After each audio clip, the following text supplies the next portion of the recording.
तो एक सवाल से शुरू करते हैं। लैब में कभी फिनोफ्थलीन इंडिकेटर इस्तेमाल किया है? हाँ, किया होगा। कभी सोचा है कि जब इसे फिनॉल के सोल्यूशन में डालते हैं तो वो पिंक हो जाता है, लेकिन वही इंडिकेटर जब एथेनॉल में डालते हैं तो कोई रंग नहीं बदलता?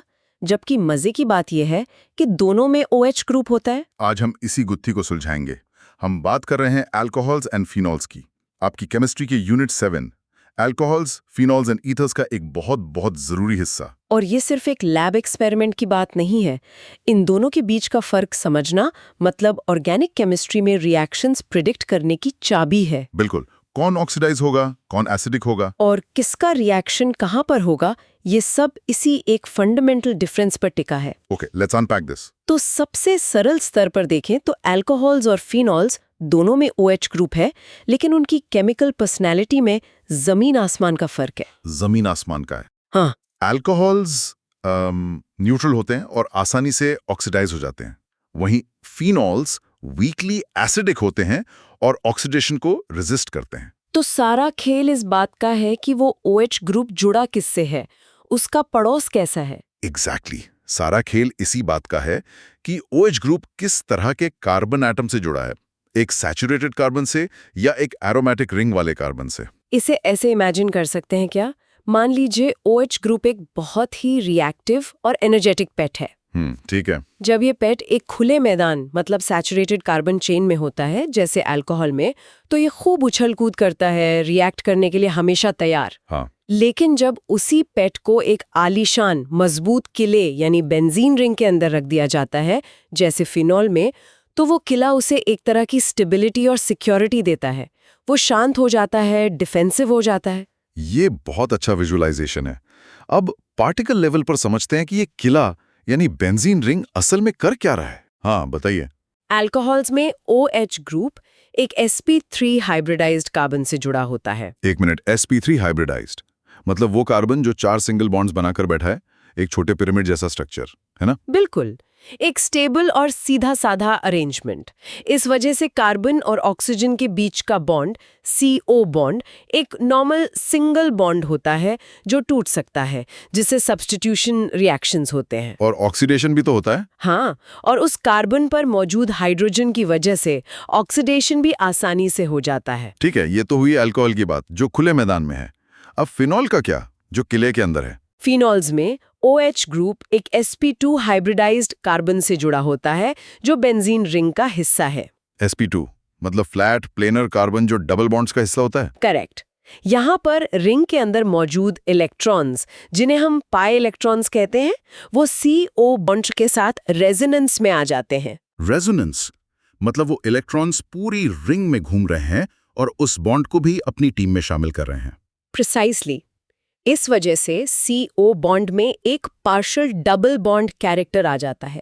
वो सिंगल बॉन्ड से ज्यादा मजबूत हो जाता है और आसानी से नहीं टूटता। और यहीं पर सबसे दिलचस्प बात होती है। एक मिनट, यहीं पर मुझे एक कंफ्यूजन है।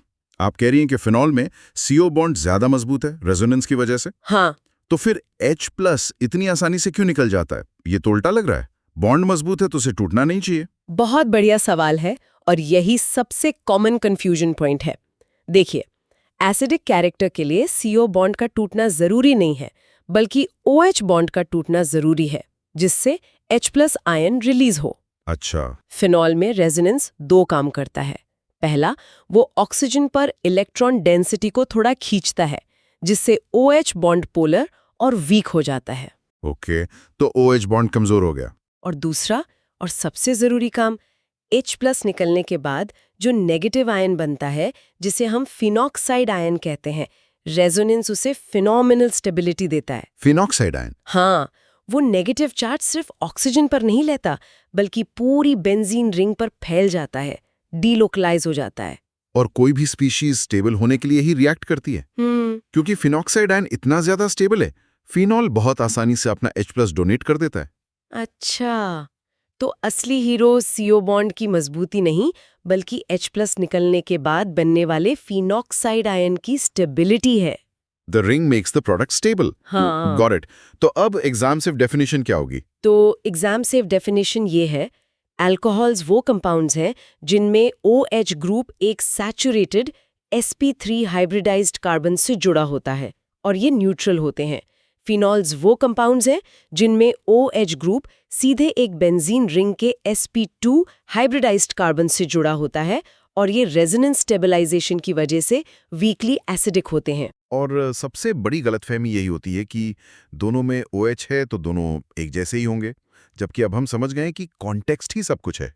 बिल्कुल, कार्बन का टाइप सैचुरेटेड वर्सेस एरोमेटिक उनकी केमिस्ट्री को लगभग ऑपोजिट बना देता है। चलिए इस आइडिया को एक और एंगल से देखते हैं। अल्कोहल्स और फिनॉल्स को एक ही ट्रेट मतलब OH ग्रुप वाले दो लोगों की तरह समझिए, लेकिन दोनों का सोशल कॉन्टेक्स्ट अलग-अलग है। अल्कोहल एक नॉर्मल पर्सन है सैचुरेटेड कार्बन पर, ये ओपनली रिएक्टिव है, इसे रिएक्शंस के लिए प्रोवोक करना आसान है। और फिनॉल वो एक नोबल फैमिली का मेंबर है एरोमेटिक रिंग पर।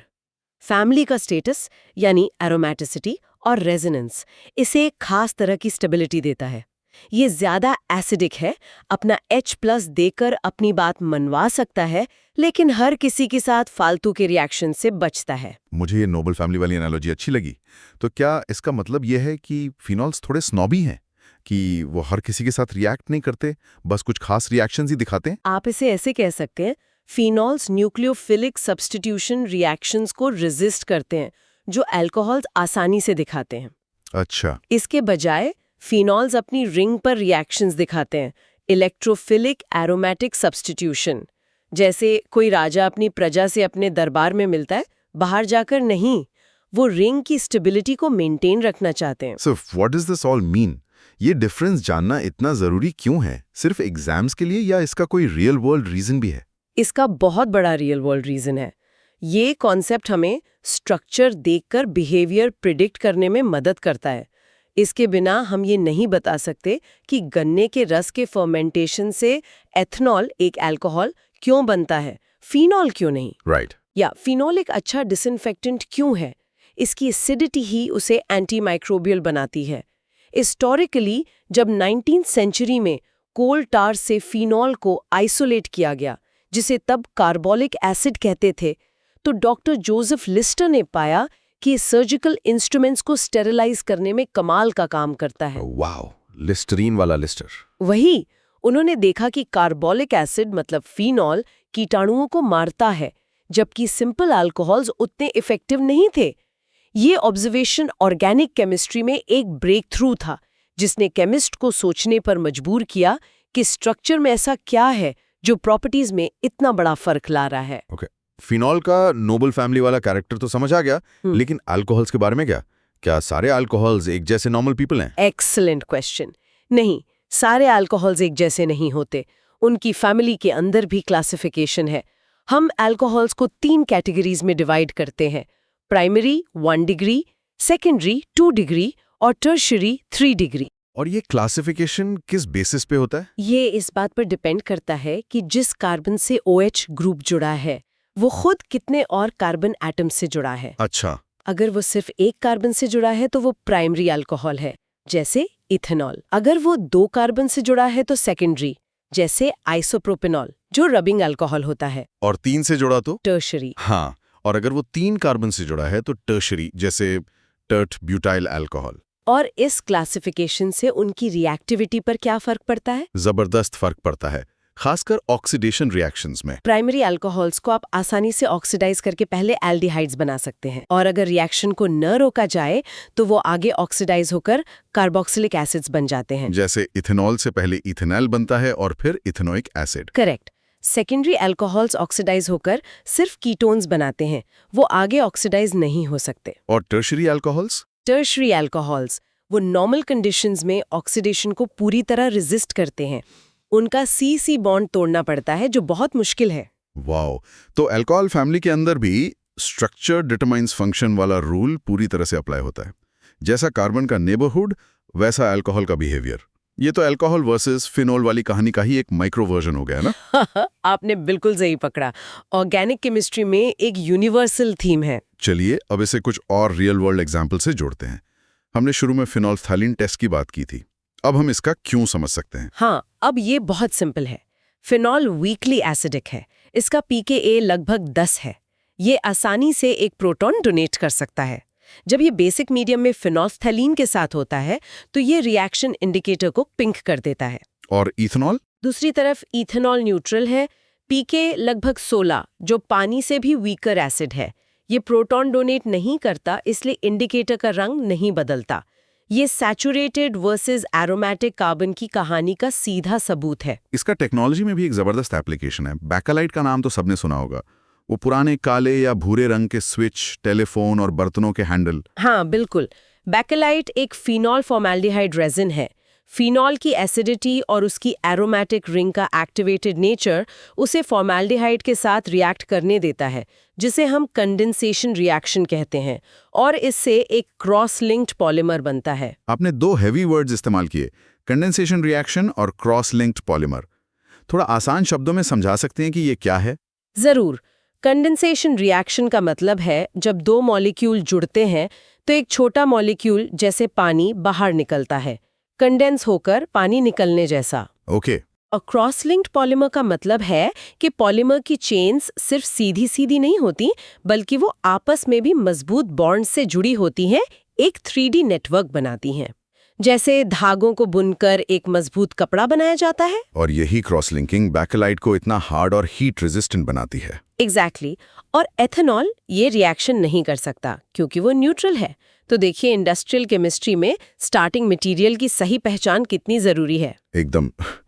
Okay, so phenol is acidic, लेकिन क्या रिंग पर कुछ और ग्रुप्स जोड़कर उसकी एसिडिटी को और बढ़ाया जा सकता है? मतलब नोबल फैमिली को और पावरफुल बनाया जा सकता है? हाँ बिल्कुल। ये एक बहुत ही काउंटर इंट्यूटिव एग्जाम्पल की तरफ ले जाता है। अगर हम फिनॉल की बेंजीन रिंग पर कुछ इलेक्ट्रॉन विड्रॉइंग ग्रुप्स लगा दें। इलेक्ट्रॉन विड्रॉइंग मतलब वो जो रिंग्स से इलेक्ट्रॉन्स को अपनी तरफ खींचते हैं? की एसिडिटी बहुत ज्यादा बढ़ जाती है। वो रिंग्स से इलेक्ट्रॉन डेंसिटी को अपनी तरफ खींचते हैं, जिससे OH बॉन्ड और भी ज्यादा पोलर और वीक हो जाता है और फिनॉक्साइड आयन और भी ज्यादा स्टेबल हो जाता है। तो इसका कोई रियल एग्जांपल है? सबसे एक्सट्रीम एग्जांपल है 2,4,6 ट्राइनाइट्रोफिनॉल, जिसे आम भाषा में पिक्रिक एसिड कहते हैं। जीसस। इसमें 3 नाइट्रो ग्रुप्स लगे होते हैं। पिक्रिक एसिड, नाम से तो एसिड लग रहा है। ये सिर्फ नाम का एसिड नहीं है, ये फिनॉल होते हुए भी मिनरल एसिड्स जितना स्ट्रॉन्ग एसिड है।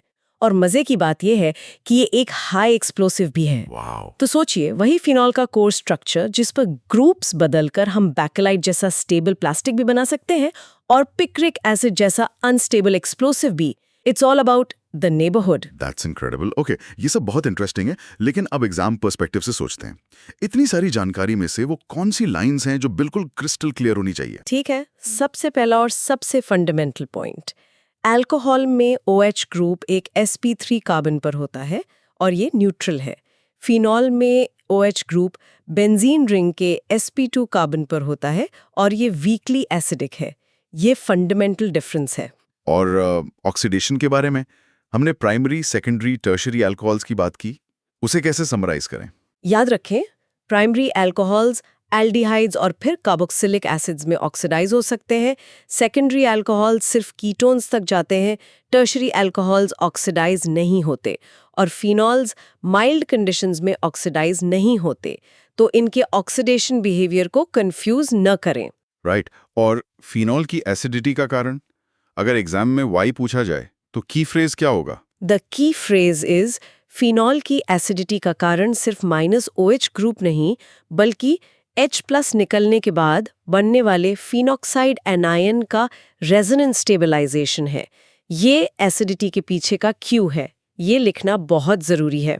परफेक्ट। एक और बड़ा डिफरेंस था रिएक्शन की साइट को लेकर। हाँ, ये चौथा पॉइंट है। फिनॉल्स में रिएक्शन रिंग पर होता है, इलेक्ट्रोफिलिक एरोमेटिक सब्स्टिट्यूशन, जबकि अल्कोहल्स में COH बॉन्ड या OH बॉन्ड पर रिएक्शन होता है, न्यूक्लियोफिलिक सब्स्टिट्यूशन। रिएक्शन की जगह ही बदल जाती है। और आखिर में एस्टरिफिकेशन, वो तो दोनों में होता है, राइट? हाँ, लेकिन कंडीशंस अलग हैं। हमारा 5वां पॉइंट यही है। एस्टरिफिकेशन दोनों में होता है, लेकिन अल्कोहल्स आसानी से रिएक्ट करते हैं, जबकि फिनॉल्स के लिए ज्यादा फोर्सफुल कंडीशंस चाहिए होती हैं। एक बार फिर रिंग की स्टेबिलिटी का असर। तो आज की बातचीत का सार ये है, अल्कोहल्स और फिनॉल्स दोनों में OH ग्रुप है, लेकिन उनका जुड़ाव मतलब एक सैचुरेटेड कार्बन बनाम एक एरोमेटिक रिंग उन्हें केमिकल ऑपोजिट्स बना देता है। बिल्कुल। हमेशा नोबल फैमिली यानी फिनॉल और नॉर्मल पर्सन यानी अल्कोहल वाली एनोलॉजी याद रखें। एक स्टेबल और एसिडिक है, दूसरा रिएक्टिव और न्यूट्रल। और बैकेलाइट और पिक्रिक एसिड के उदाहरण याद रखें, जो दिखाते हैं कि कैसे फिनॉल के पड़ोस को बदलकर हम एक स्टेबल प्लास्टिक से लेकर एक पावरफुल एक्सप्लोसिव तक बना सकते हैं। और सबसे जरूरी एग्जाम सेफ लाइन, जिसे कभी नहीं भूलना, phenols are acidic, alcohols are neutral, the ring makes all the difference. आज की चर्चा के बाद एक सवाल सोचने के लिए छोड़ जाते हैं। अगर एक OH ग्रुप को बेंजीन रिंग से जोड़ने पर उसकी प्रॉपर्टीज इतनी बदल जाती हैं, तो क्या होगा अगर हम कोई और फंक्शनल ग्रुप जैसे अमीनो ग्रुप -NH2 को उसी रिंग से जोड़ें? क्या नोबल फैमिली का असर उसकी पर्सनालिटी को भी वैसे ही बदल देगा जैसे उसने -OH ग्रुप की पर्सनालिटी को बदला? इसके बारे में सोचिएगा।